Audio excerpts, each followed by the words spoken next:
everyone, and welcome to this brand new episode of An Ingenious You, the podcast where we speak with higher ed's most creative thinkers and doers. I've been looking forward to today's conversation for a very long time now. Our guests are doing some highly creative work individually in their respective spaces, as well as collectively through a course that they teach together at Georgetown University. I'm pleased to welcome Ashley Finley, who serves as the Vice President of Research and Senior Advisor to the President for the American Association of Colleges and Universities. She was previously the Senior Director of Assessment and Research at AAC&U, and also National Evaluator for the Bringing Theory to Practice project. She's joined by Randy Bass, who is Vice President for Strategic Education Initiatives, Professor of English at Georgetown University, where he leads the Designing the Futures initiative and the Red House Incubator for Curricular Transformation. For 13 years, he was the founding executive director of Georgetown's Center for New Designs in Learning and Scholarship, and for 7 years, Vice Provost for Education. We will include links to their full bios in the show notes, but for now, Ashley and Randy, welcome to the Ingenious You community. Thank you. Thank you, Melissa. Great to be here. Yeah, thanks for having us. So I want to start out by finding out something about each of your backgrounds, and in particular, what inspired each of you to pursue a career in higher education. So Ashley, maybe can we start with you? I'm a sociologist by training. I definitely assumed I would follow a faculty track after getting out of grad school, and landed at Dickinson College, where I started my career. Terrific place, wonderful department, and had the opportunity very early on in that process to get involved with Bringing Theory to Practice project, which is actually, at the time it was a grant funding project, and we looked at the intersection between civic engagement, students' well-being, and their learning. And that's actually the project in which I met Randy and started to first work with Georgetown as they conceived of and began to develop the Engelhard project.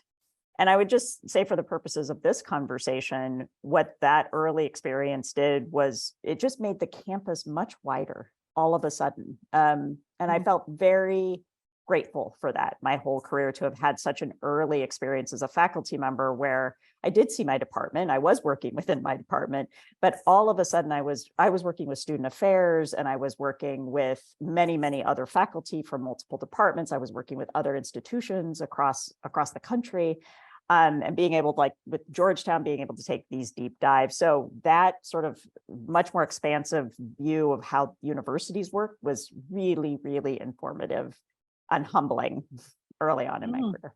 Randy, how about you? So my origin story is kind of quirky in that I decided I wanted to go into higher ed reform before it occurred to me I should become a faculty member first. So it really begins with my first semester in college, and I had arrived there as like a pre-law econ major, hoping to go into politics. And in my first semester, I took a big 12 credit block course that was interdisciplinary humanities, 14 different faculty taught in this particular program. And I was just completely transformed by the possibilities of what integrative learning could look like, and multimedia, and et cetera. So I got very excited about education. And I walked into the dean's office at the end of the semester and asked if they had any internships available, or if I could work in the dean's office. And they said, well, actually, we are starting up a new committee, and we need a couple student representatives. And they asked me if I wanted to be, I was now a mid-year, first-year student, asked me if I wanted to be a student representative to a committee to create the university's first all-school general education program. So I got invited to be the student rep on a general education reform committee. And I then spent the next 7.5 semesters until I graduated on this committee. And in that time, the whole world of higher ed reform, we were part of a national study called Project GEM. I went to conferences with the faculty on this committee. I realized there was this whole world of higher ed reform and people who sat around talking about change. And that is how I fell in love with the idea that this was a way to help shape the world. Then I realized I would have no credibility in that space without having a PhD in some kind of academic subject. And so I was an English and history major, so I chose to go to get a PhD in literature, but I always had in mind that I would end up in the reform space. And that was always why I went to graduate school. Thank you to both for sharing that. Now, Randy, you've been working at the intersection of the scholarship of teaching and learning for a long time. I think the website says nearly 30 years, which is a long time, 30 years plus perhaps. And your CV references having started many new things, which I noted, such as Candles, the Center for New Designs in Learning and Scholarship, the Designing the Future initiatives, and the Red House Incubator. For the listeners who are not familiar with the work that you've done in this space, can you give us a high-level synopsis of the work, including your take on the impact? Well, so I guess the through line to everything is really just what has become a long-term interest in learning and different modalities and different environments of learning. And I can just see that across my career. Again, in graduate school, had a similar moment where I was just working on my PhD on 19th century American literature, but got involved in this multimedia digital project on 19th century literature and culture. And that opened my eyes to the whole world of digital learning environments and met some of the pioneers of interactive multimedia when I realized that you could think about creating learning environments at a very high level and was extremely stimulated by it. So after I finished my doctorate, got the job at Georgetown early on, I was now already involved in a number of digital projects related to the humanities and literature. And then at Georgetown, increasingly became interested in just teaching and technology in general. So when I got my, when I received tenure, I was asked by the provost and the CIO if I would start a Center for Teaching and Technology for Georgetown. This was 1998. So this is still pretty early on the curve. And I, by then, was involved in a bunch of things enough to know that I didn't want to just create a Center for Teaching and Technology. I wanted to create a comprehensive teaching and learning center with the principles of the scholarship of teaching and learning at the core, meaning that you could take seriously what it meant to inquire into learning and to create new designs based on those inquiries. So that's when I founded the Center for New Designs in Learning and Scholarship, and also why it has a fairly long name, but we wanted to catch all that. The acronym is CANDLES, so that has stuck also.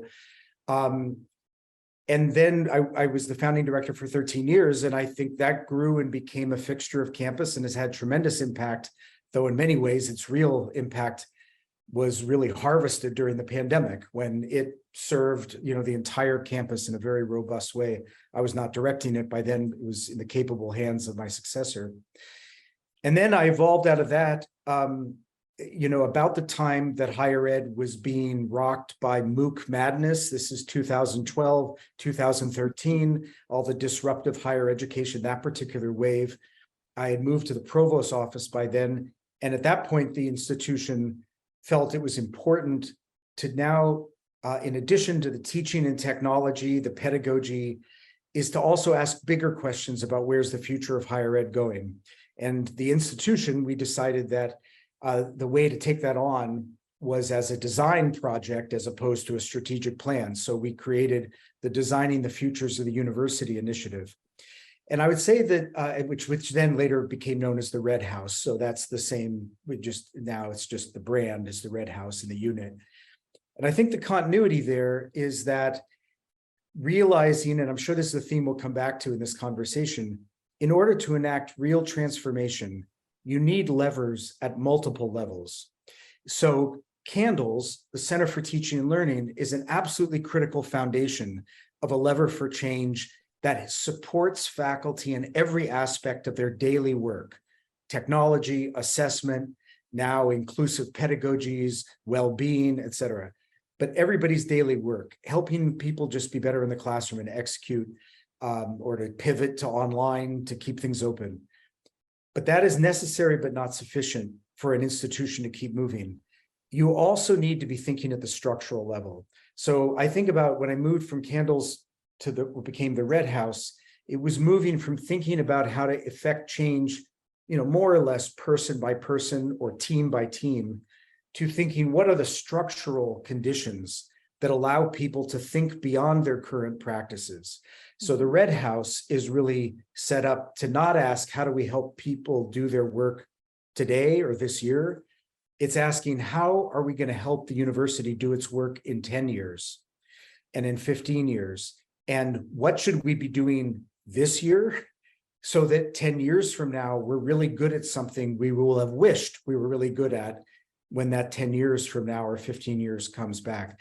So there's a continuous spectrum, but it's a very different kind of thinking. You're thinking forward, you're speculating, you're playing with things that are more emergent. So it's still a through line of learning, but it's applied at different levels of scale and with different calibrations to how you're speculating about the future. Yeah, no, it's a terrific model. I just want to say, and there actually is a real Red House. It's red on the campus. It is indeed. It is, yes. Where you work. But the fact that it's institutionalized in that way, and you led that work out of the provost's office, which I also think is a really important thing to acknowledge, because otherwise that kind of work is not easy to bring forward on a lot of campuses. And if I just may add one thing to that quickly, yeah. I think that's exactly right. Although I will say it wasn't always easy, even leading it from the provost's office, but it made a huge difference that I was vice provost for education and getting the Red House up and running. It was very important to its early years. Now I'm solely leading the Red House from a vice president's position, but that it also is very important that I think to the leadership acknowledging that the university needed a core competency of a unit whose job it was to push the university farther and faster than it might go on its own. That just the way that corporations might have an R&D division in which they're trying to disrupt their own processes in order to make their products much better.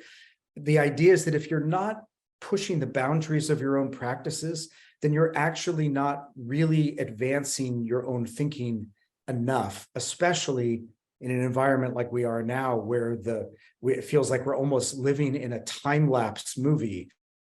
Things are changing so rapidly right now. So I think it's really critical that one thinks that you have to have both the capacities to help people do their current work and to think about future work.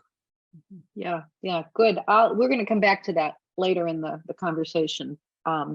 Ashley, let me ask you, the work you've done, your research and your practice work on student learning and success centered around high impact practices is especially compelling. When I was provost, we used the high impact practices in a number of really significant ways. And I know we found them to be really wonderful, a wonderful framework for thinking about student learning and success on our campus. So I'm interested in knowing how you have seen things shift, if at all, in terms of the focus and learning in this way, particularly coming out of the pandemic. Any new thinking, or has your own thinking changed? Definitely. I love this question, Melissa, because it's the conversation around high impact practices has been going on a while. I think the original coup monograph came out 2008, 2009, and quite a lot has been done since then. And you're right, I've spent a good bit of my time since then working on high impact practices, researching them. And to build off of something that Randy just said, which is really important, is to think about multiple levers that affect campus change. And I think one of the most important things to do, or at least how I've talked about high impact practices, is to appropriately situate them as a lever and not the lever.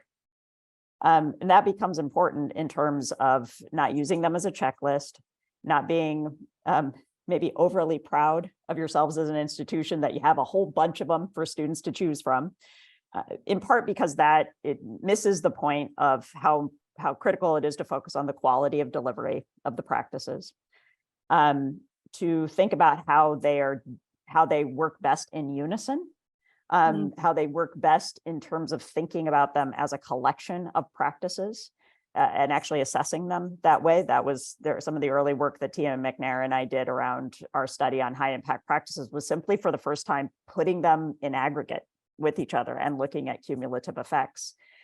Something that we really hope motivated campuses to do a bit more of that.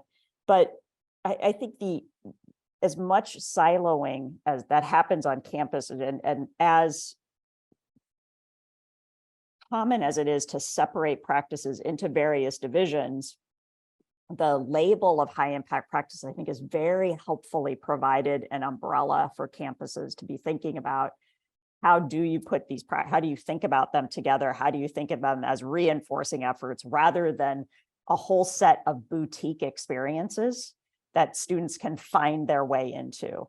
So that I've always been really happy with in terms of it, but I think continuing to press and to nudge on the quality dimensions, the ways that those are being held together, and then some of the recent work that we've been doing at AAC&U around civic engagement and community-based practices, and frankly, the ways in which something like that kind of community mindset, or the ways in which those practices can be infused into every other high impact practice, has also been really important. So if anything, my thinking has only created more complexities around how we think about what these practices mean, how they work in conjunction with each other rather than as isolated endeavors, and certainly how we continue to think about expanding them, how we expand the list of the 11 that are there now.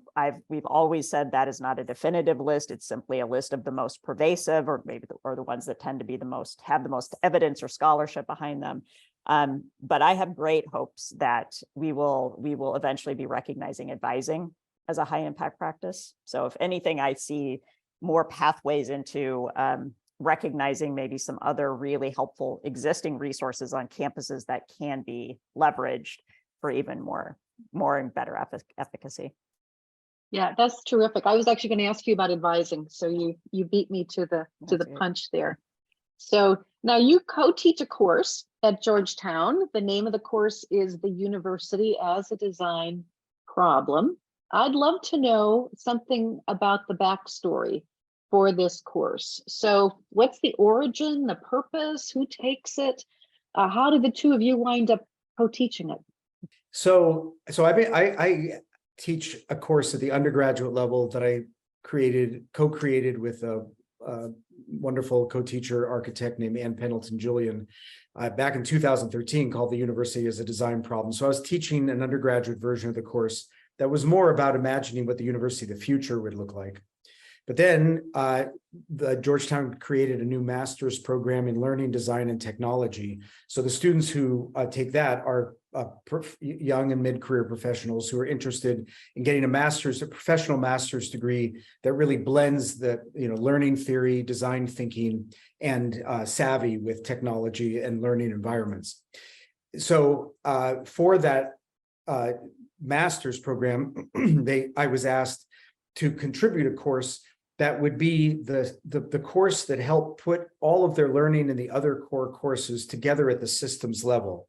So they're learning learning theory, data analytics, learning methods, et cetera. But this was the course that helped them think about how did all that fit together into a systems level.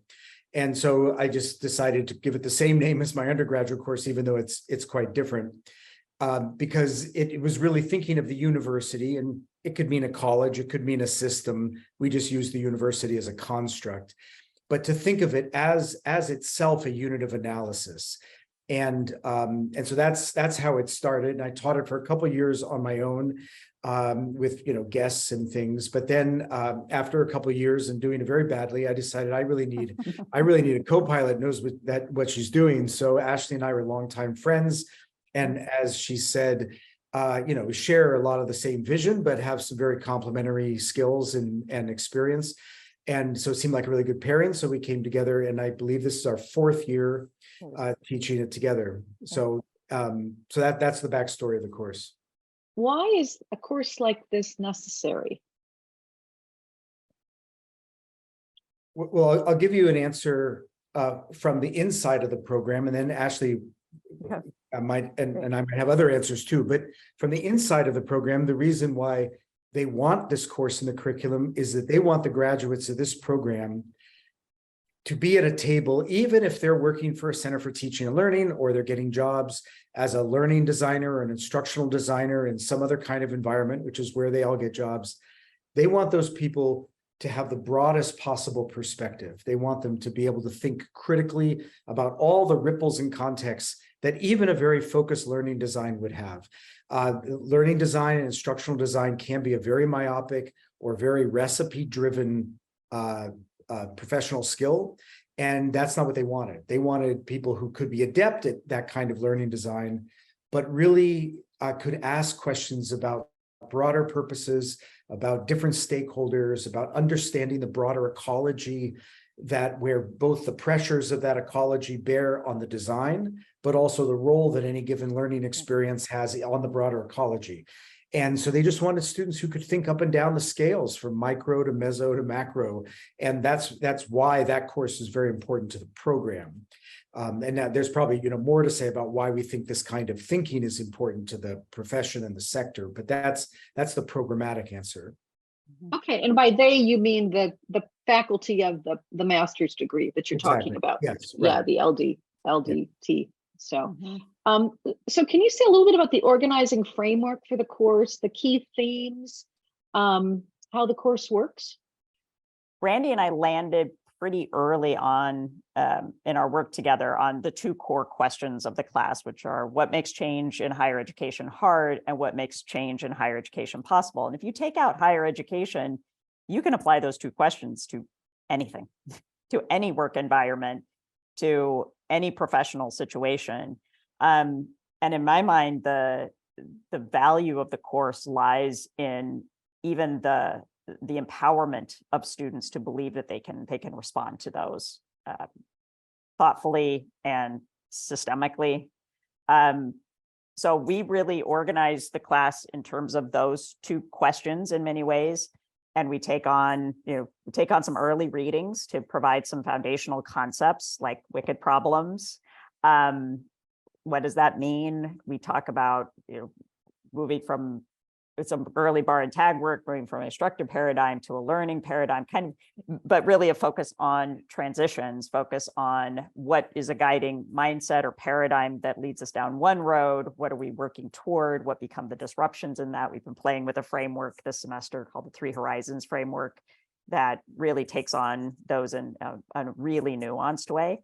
I would add that the other thing that I really love about the course that, again, took us a little bit of time to evolve into, but what I also find is a great contribution to it is for about half of the time, we bring in external experts from all over the country and all parts of higher education to come in and talk about their perspective as change agents, as people that have undertaken change processes, have dealt with wicked problems, are dealing with wicked problems every day, but are coming from very different, in many ways, very different elements of a higher education structure, whether they're a president, a current sitting president, which we've had representatives from accrediting agencies, we've had system leaders of the whole state systems, down to faculty who are running maybe a teaching and learning center, or our assessment experts, and then also just national people that are situated within associations. So I think that, in my mind, because higher education is so multifaceted and the perspective of this various stakeholders is so critical to understanding vantage point, what sets agendas for people, what become the ultimate objectives, how hard does it become to collaborate when you have very different, not even visions of what the goals are, but very different perspectives on what the problem is in the first place. Those are some of the elements that I hope that we're bringing together for students in this class, is actually even just the exposure to voices beyond and perspectives certainly beyond what Randy and I are bringing to the table. Well, and I would think that would be particularly relevant for the students who are interviewing your guests. Is that how it works? That's correct. So that's correct. They have to come prepared to ask questions, or Yes, we're very much putting them in the driver's seat very intentionally to guide these conversations and then open it up for space that all students can can ask questions. Obviously, this is happening in a way. We're face to face with the students mostly now, but there's a virtual element to it so that we can Zoom the guests in. Makes it very nice. Yeah. What a great experience for the students and for the guests. It's I think, for folks who are in those positions, you always learn something when you have to articulate your own thinking around things like this. So it's a very valuable learning both ways. I want to come back and ask you about the learning specifically, but before I do that, could you unpack a couple of the concepts you've already mentioned? One is wicked problems. The other is wicked systems. So what do you mean by those terms, and how to say a little bit more about how that applies to change in higher education? So we begin by, helping the students understand wicked problems. We don't assume that they know that the term really came into being early 1970s from two people who kind of came out of organizational planning and urban planning, a couple guys named Riddle and Weber, and developed this concept of just that there are some problems that are so complex and almost intractable that if you think of them as solvable problems, you're actually going to do far greater harm because you will think of partial solutions, you'll miss part of the meaning, et cetera. So they developed a set of rules or principles or protocols for thinking about problems that are just extremely complex and nearly intractable to take on as a whole. And so it became a very powerful concept and term, especially in the world of planning, but it then took off in other, permutations and disciplines. Since that time, a lot of other theorists have done work on the term, in part because it's very easy once you then grasp the concept that some problems are so complex that they don't have solutions, to then be left in a state of paralysis. Like, well, what are you supposed to do then once you've said that something is unsolvable? And so many people have come at it to try to say, well, this is then what you do after you understand that, including a couple writers that we like to teach, one team who has broken down that there's different kinds of wicked problems or different dimensions of a wicked problem, some of which are about cognition. Like sometimes we just don't understand the nature of the problem, but sometimes we understand the nature of the problem quite well, but we haven't analyzed fully what it means in our context, or we haven't really communicated that well, or there's actually political, like we know what the problem is, we may even know what the solutions are, but what makes it wicked is that different stakeholders have very different opinions about what it would mean to go about addressing the problem. So that we also have found that that's very useful to start to ask which dimensions of a problem make it wicked, and wicked in what way. So we have tried to help people think about that, because certainly inside universities, that is very much the case. In some cases, like you think about something like artificial intelligence, obviously very hot right now, thinking about it, we don't actually know that much about what we should be doing. That there's a cognitive complexity there. But if you think about something about anti-racism or inclusive pedagogies, we probably know almost as much as we need to know about what would actually create much better learning environments.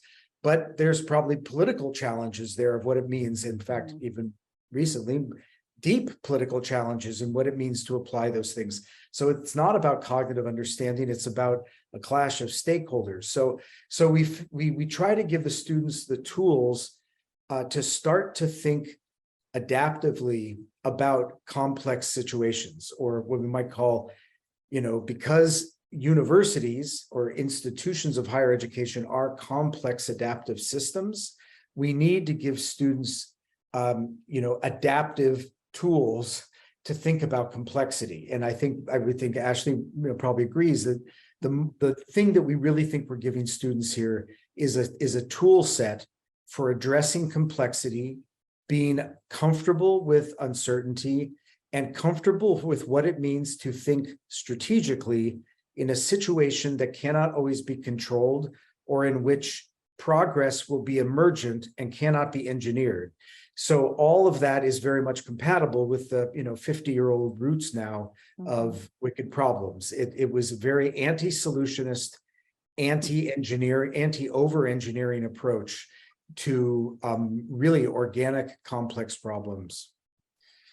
Now, when you sat down and first designed the course, I'm sure you had some hopes for what your students would learn. What have you found to be your students' most significant learnings generally? That's so interesting. When you started this question, Melissa, I was like, gosh, I've learned a lot.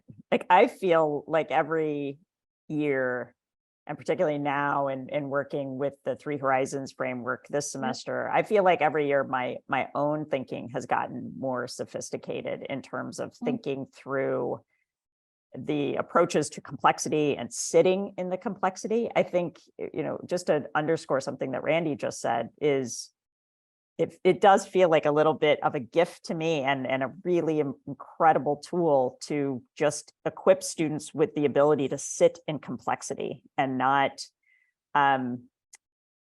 grab at the first solution that approaches, and rather take more time to not Riddle and Weber advise against not admiring the problem for too long, but also in the sense that I actually have some sense of trying to get to what the core of the problem is.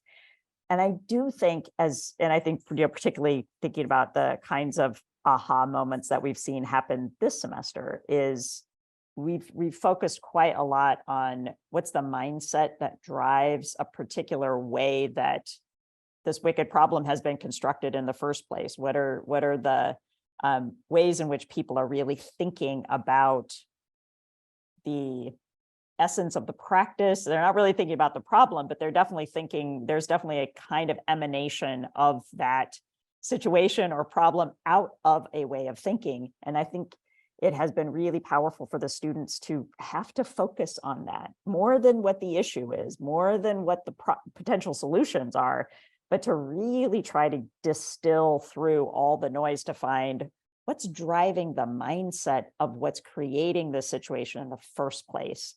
And then conversely, what are we going for? What's the way of thinking that we're going for? That's very different than just curriculum reform.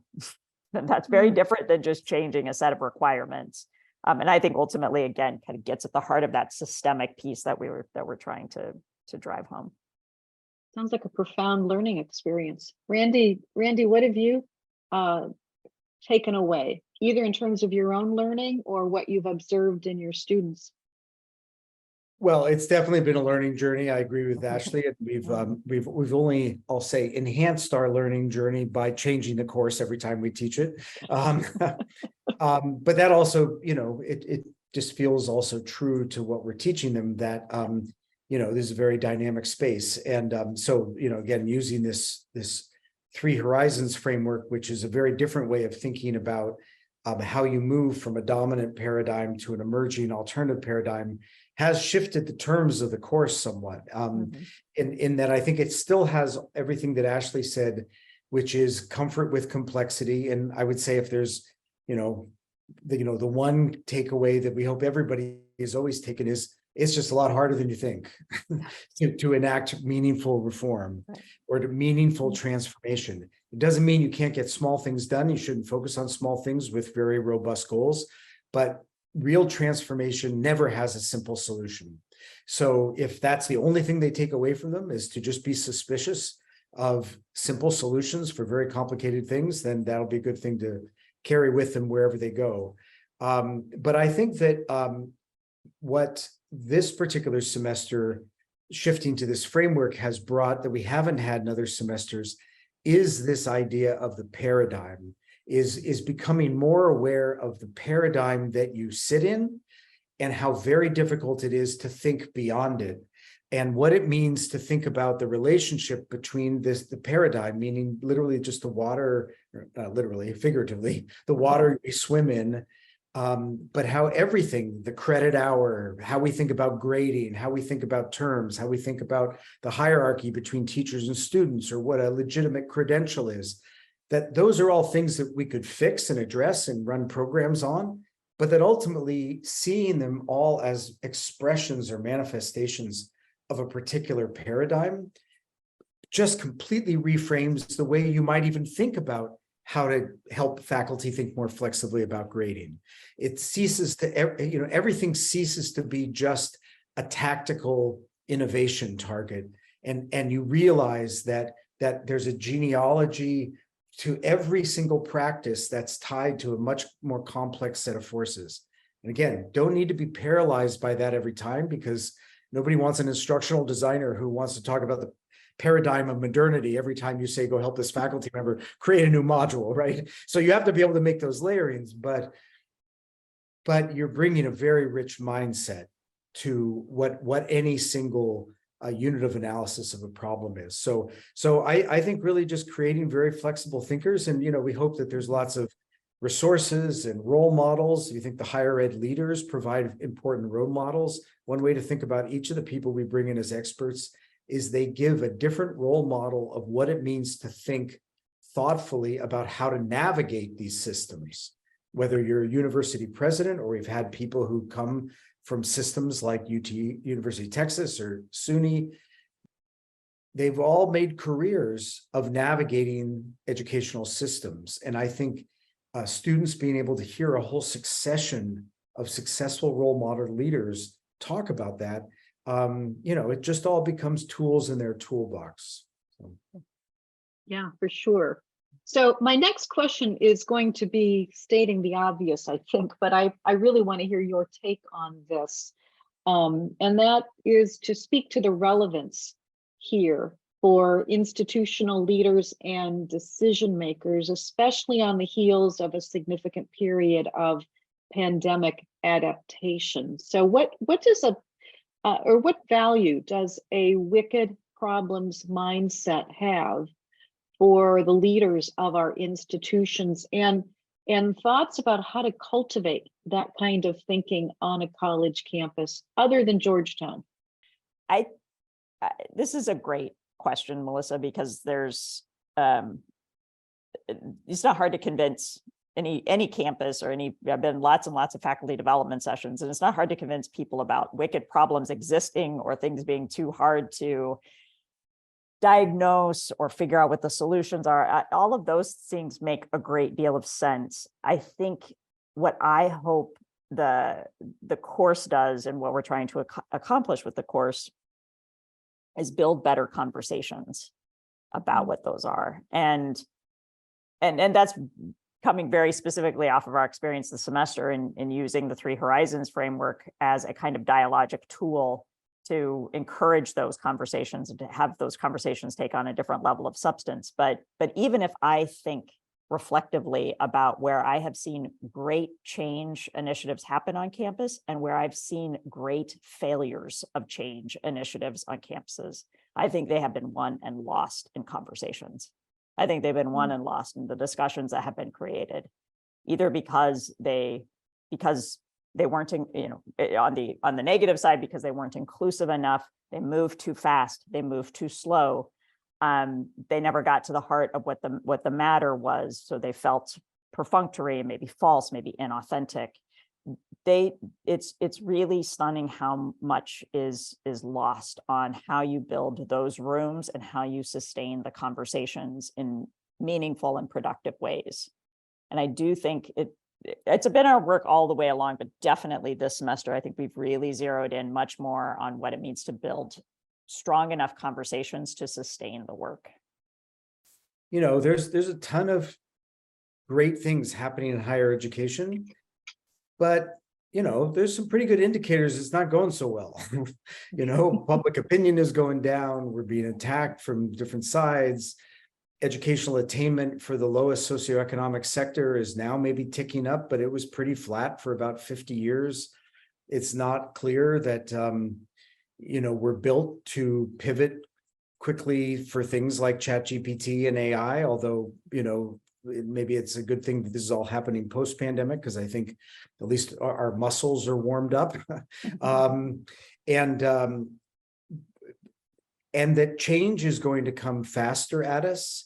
We know there's demographic cliffs coming. We know there'll be disruptions of climate change. We don't know when the next global health crisis is coming. And the ability to think outside the parochialism of our own problems, right? Inside a university, absent of major external forces, we can consider interior parochial problems to be of great magnitude. Absent of a pandemic that forces us to pivot, we can consider small changes to the curriculum as being battlegrounds. And I think that one of the things about a wicked problems mindset or complexity thinking's mindset is to make sure that higher education gets out of its own head, because we will not serve society. We will not play the role that we need to play in society if we are focused only on ourselves. And one of the things that I think I really like about our approach using the 3 Horizons framework, but this was true broadly, is that we almost always think of higher education innovation, any innovation, a new curriculum, et cetera, is always its relationship of the innovation to the present, which means its relationship to the past. How is it deviating? How is it slightly different? Or how is it not that different, but it's just applied to something incremental? We in higher education have done, by and large, a terrible job of having as a core competency the ability to look at the future and to say, where do we want to be in 10 or 20 years? Obviously, we can't know exactly, but we don't have a common, or like as Ashley said, even just conversations about what do we think our graduates will need in the 2030s or the 2040s, or what does our region need this institution to be in 10 years? And then if you start talking about innovation in the context of those questions, the things that feel like battlegrounds over the what ultimately are really small details of execution or resource distribution start to seem less important than much bigger decisions that one needs to be making. And we're just generally not set up for that kind of forward-looking thinking. Doesn't mean we need to lock in. In fact, it would be anti-wicked problems and an utter disaster to say, here's what 2035 will be like. Let's just move along, in a strategic plan towards 2035. That would be a terrible idea. But we rarely say, look, we know that the world will be more like this in 10 years. What do we need to be more like when that world comes? Very few institutions have that conversation as a matter of communal dialogue, debate, and let alone consensus. Yeah, so you're really taking us back full circle to where we started the conversation. There at Georgetown, as we said at the outset, you've been able to really institutionalize this kind of thinking and this approach. What advice, if you had, let's say you were speaking to a group of presidents, a group of board of trustees, what would you advise them in terms of how to actually do this? How to make the kind of institutional changes that would be necessary to get this sort of thinking more into the DNA of a place? I'm going to say it has to begin with leadership, and leadership is not everything that's needed. But if leadership has not set a tone, an inclusive tone, but set a tone that a different kind of thinking is needed, and a commitment to creating a space of one kind or another for a more capacious thinking, a more adventurous thinking, a riskier thinking, then nothing will work. I mean, there might be grassroots things that are, build up because people are just trying to survive, but it has to start with leadership. And then I think leadership, working with faculty leadership, staff leadership, innovators, et cetera. I think the most important thing to adopt is to recognize that if you're not creating intentional space to think forward, it will not happen. You'll have people on campus who are committed to doing a good job, who are constantly innovating. And I think that's part of the point. There is innovation going on every semester. I won't say with every faculty member, but pretty widely, right? New courses, adapting courses, read new things, introduce new books. That churn is happening all the time. It's all changing within the current patterns of thinking. So if you want to actually change the patterns around change, then you need to create a space that is intentional that's asking what's next, or what's riskier, or what's more adventuresome, or how can we suspend some of our rules, or how can we incentivize people to step out and do different, not just do more. So it also, part of that, creating that space, is recognizing that people are fatigued, tapped out, tired from the pandemic, oftentimes overworked from course loads, et cetera. So you'd have to take it in the context of everybody's work. But I think there's a number of mechanisms we've adopted at Georgetown over the years that have made the work that we're now doing, I think, at a pretty good level of impact and a pretty good rate of progress. But they're very concrete, a governance committee that's focused on innovation, a couple of small, tactical mechanisms that make it easy for us to create and pilot new courses, little bit of incentive money that, allows people some financial, play and wiggle room in order to have the room to do something new. So these things don't have to cost a lot of money, but they have to create space that tech generally is not there already. And if you're not doing that intentionally, you're just exhorting the faculty to be imaginative, or exhorting the faculty to do new things, then that's going to just wear people out or make them cynical, and you'll get a little bit of activity here and there, but it won't be sustainable. I agree with all of that. I would just add that Randy went someplace that I was thinking too, which is it's not that they're waiting for innovation to happen. It's taking advantage of the innovation that's already in progress, or is next on the list, because there are these agitations for general education reform, or the accreditors are coming. You've got to identify a QEP. There's a number of different sources. It seems like campuses are changing, but having kind of those change conversations all the time.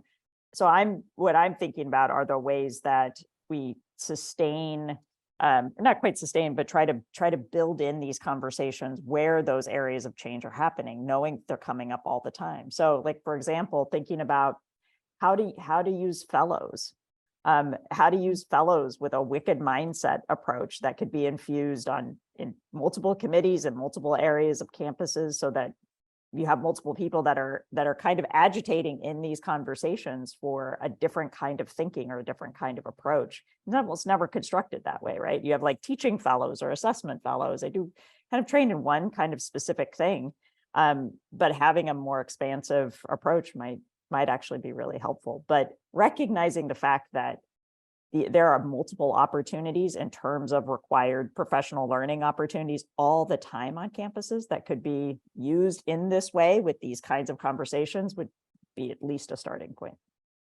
Yeah, these are great ideas. And obviously it does go back to the role of leadership, and having leadership with an appetite for more intentionality around creating that space.